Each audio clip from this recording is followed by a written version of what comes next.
Good morning. ప్రభువైన యేసుక్రీస్తు వారి పరిశుద్ధ నామములో అందరికీ శుభాలు.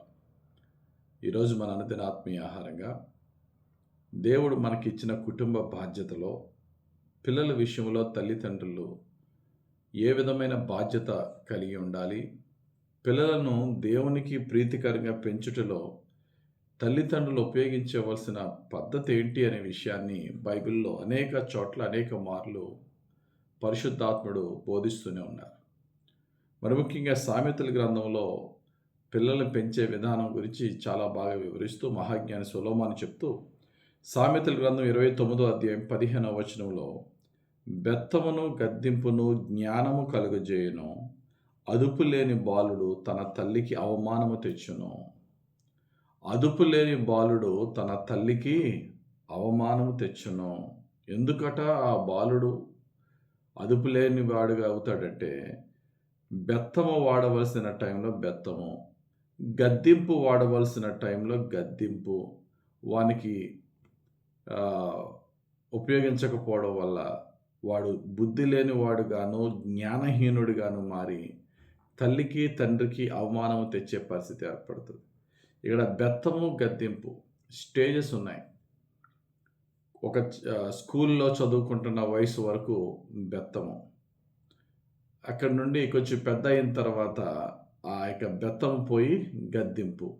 ఈ రెండు కూడా తల్లి తండ్రి పిల్లల విషయంలో ఎప్పుడైనా సరే వారు త్రోవ తప్పుతున్నప్పుడు, వాక్యానికి విరోధంగా నడుస్తున్నప్పుడు ఖచ్చితంగా ఉపయోగించవలసిన పద్ధతులు. దేశ చట్టాల ప్రకారంగా పిల్లల్ని తిట్టకూడదు, కొట్టకూడదు అని ఏదేదో చెప్తున్నాయి. కానీ బైబిల్ అయితే చాలా స్పష్టంగా చెప్తుంది, నీ పిల్లల్ని శిక్షించవలసిన టైంలో శిక్షించు, గద్దించవలసిన టైంలో గద్దించు. అలా చేయకపోతే ఏమవుతుందట, వాడు అవమానం తెచ్చేవాడిగా అవుతాడు పెద్ద అయిన తర్వాత, ఎదర్ గర్ల్ అరే బాయ్. అలా కాకుండా దేవుని శిక్షలో మనం పెంచితే ఏ విధంగా ఉంటుంది చూడండి. క్రింద 29వ అధ్యాయం 15వ వచనం చదివాం. దాని క్రింద 17వ వచనంలో, నీ కుమారుని శిక్షించిన ఎడల అతడు నిన్ను సంతోషపరచును, నీ మనసుకు ఆనందము కలుగజేయును. శిక్షించవలసిన టైంలో శిక్షించడం, కరెక్ట్ చేయవలసిన టైంలో కరెక్ట్ చేయడం. అది గద్దింపుతో కూడిన కరెక్షన్ అయితే గద్దింపుతో కూడిన కరెక్షన్ చేయడం.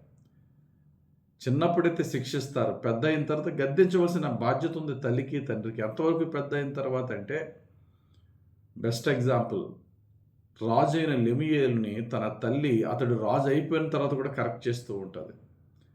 సామెతల గ్రంథం 31వ అధ్యాయం 4వ వచనంలో, ద్రాక్షారసము త్రాగుట రాజులకు తగదు లెముయేలు, అది రాజులకు తగదు, మద్యపానాశక్తి అధికారులకు తగదు. తల్లి తండ్రి వారి యొక్క జీవితకాలం అంతా పిల్లలను గద్దించే హక్కు అధికారము బైబిల్ ఇచ్చింది. కాబట్టి వాక్యానుసారమైన తల్లిదండ్రులు అయితే పిల్లలు ఎంత పెద్దవారైనా ఎంత గొప్ప ఆఫీసర్లైనా వారు వాక్యానికి విరోధంగా నడుస్తున్నప్పుడు ఖచ్చితంగా గద్దించవలసిన బాధ్యత ప్రతి తల్లికి తండ్రికి ఉంది. గద్దించడమే కాదు, వారు ఒక బాధ్యతకు అనర్హులైనప్పుడు ఆ బాధ్యతలు ఇవ్వకుండా ఉండుట తల్లిదండ్రులకు క్షేమకరం. 2 ప్రధాన యాజకులు ఉన్నారు బైబిల్లో, చాలా పేరు పొందిన వారు. ఒకరు ప్రధాన యాజకుడైన ఎలీ, 2 ప్రధాన యాజకుడైన సమూయేలు. వారిద్దరి పిల్లలు కూడా దుర్మార్గులుగానే జీవించారు. కానీ ఎలీ తన పిల్లలకి బాధ్యతలు ఇచ్చి ప్రధాన యాజకుడి తర్వాత యాజకత్వానికి అప్పగించాడు దుర్మార్గులైన. సమూయేలు తన పిల్లలను, వారి పిల్లలు లంచగాళ్ళు అయ్యారని తెలిసిన తర్వాత సమూయేలు దగ్గర నుంచి దేవుని యొక్క ఆజ్ఞ ప్రకారంగా అధికారాన్ని మొదటి రాజు అయినటువంటి సౌలుకి అప్పగించడం జరిగింది. సమూయేలు యొక్క పిల్లలు ఇంకా అధికారంలోనికి రాలే, కానీ ప్రధాన యాజకుడని ఎలీ పిల్లలు అధికారం కలిగి ఉన్నారు.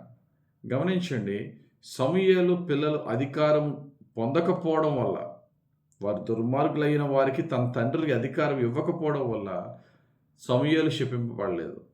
ఎలీ తన పిల్లలు తప్పు చేశారని తెలిసి కూడా అధికారము, యాజకత్వము, బాధ్యతలు అప్పగించడం వల్ల దేవుని శాపాన్ని పొందుకున్నాడు తండ్రి అయినటువంటి ఎలీ. దీన్ని బట్టి అర్థం చేసుకోవాల్సింది ఏంటంటే, తల్లిగా తండ్రిగా మనం పిల్లల్ని శిక్షిస్తూ క్రమశిక్షణలో పెంచాలి. పెద్దయిన తర్వాత కూడా వారు తప్పు చేసినప్పుడు ఏమాత్రం మొహమాటం పడకుండా వారిని గద్దించాలి. అయినా వారు విననప్పుడు బాధ్యతల నుండి తప్పించాలి. అప్పుడు మనము పిల్లల కంటే దేవుణ్ణి ఎక్కువ ప్రేమించు వారమని దేవుడు గమనించి మనలను శాపగ్రస్తులుగా కాక మనలను కరుణిస్తాడు. ఖచ్చితంగా మనపై కృప చూపుతాడు. కాబట్టి పిల్లలు పెంచే విషయంలో దేవుని కంటే ఎక్కువగా పిల్లల్ని ప్రేమించి, వాక్యానికంటే ఎక్కువగా గారానికి చోటిచ్చి, దేవునికి విరోధంగా పిల్లలు పెంచే వారంగా కాక దేవుని వాక్యానుసారంగా పిల్లలు పెంచు.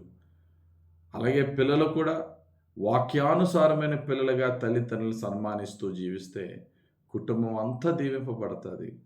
ఆ క్రమశిక్షణ కాలం కొంచెం ఇబ్బందికరమైన, పిల్లల్ని గద్దించడం శిక్షించడం కొంచెం ఇబ్బందికరమైన, చివరికి దాని ఫలము శ్రేష్టమైన సమాధాన ఫలమే ఇస్తుంది. కనుక ప్రియులారా, కుటుంబాన్ని సంరక్షించుకొనుటలో, క్రమశిక్షణలో నడిపించుకొనుటలో వాక్యానుసారమైన తల్లిదండ్రులుగా, తల్లిదండ్రులను గౌరవించుటలో వాక్యానుసారమైన బిడలుగా మనం ఎదిగినట్లయితే దేవుని ఆశీర్వాదాలు తరతరాలు మన కుటుంబంలో ఉంటాయి. దేవుడు తన పరిశుద్ధ వాక్యం దీవించి మన జీవితంలో ఫలింపజేయను గాక. ఆమేన్. ప్రేమ కలిగిన తండ్రి, ఇచ్చిన ఈ వాక్యమును మా అందరి జీవితంలో ఫలింపచేసి నీకు ప్రియమైన తల్లిదండ్రులుగా, నీకు అంగీకారమైన బిడలుగా మేము జీవించే భాగ్యం దయచేయమని, శోధనల నుండి, పాపము నుండి రక్షించి నీకు ప్రియమైన పిల్లలముగా మేము జీవించే భాగ్యం మాకు దయచేయమని యేసు నామములో ప్రార్థించి వేడుకొనిచున్నాము తండ్రి. ఆమేన్.